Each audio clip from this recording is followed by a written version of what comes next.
ula au kat pun point na thar ba le ka te tiang ka che te ma ni so sa amen kan ban yu li chia chua fit tai la Sunday school ti tu ma kan huang em bulwang ti ru ma se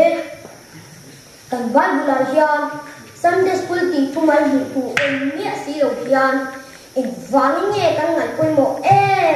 ma Sunday school ni te kan mana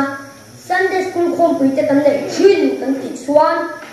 ko shan rong bo na ping sang zinga pakhat ni mai lovin ko shan na bul pui ber ani kan ti thaya kum zabe som sang na to lam khan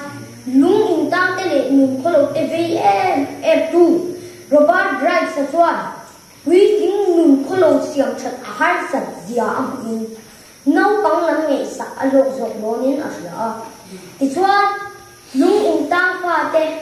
no pang sul chin shim te en kul tu nei lo le yak in kol ngai re preng lo te su ui ko mi kum jang ka sa ni somriat July khan a chan pali te so min Gloucester England na Sunday school ma sa per what say ta ani ole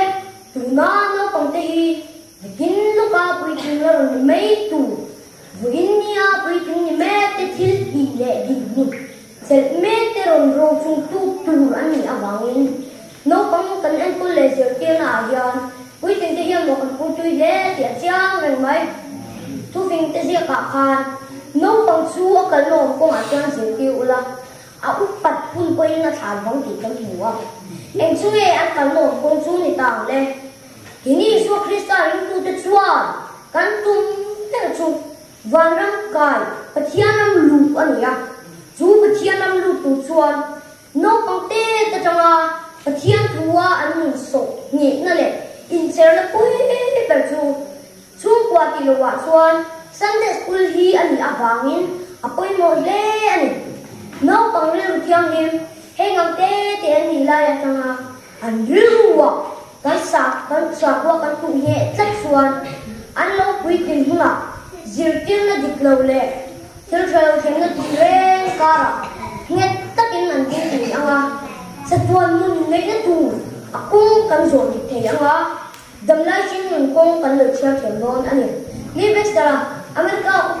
ko pui pakata me or chuan kum ni thu lekin tu huai sang thum zali zat a chung fala chuta a thil du chua chu thil ti soi tu an roi ren chu an no ban la ya Sunday school kal thalo to ani sorry chu wangin ke ni po nakin luka kan ram soi tu ko san le tlang soi tu la me tu te kum lo kal tu ra kan ram le nam ko san kal tu lo sia lo tu chuan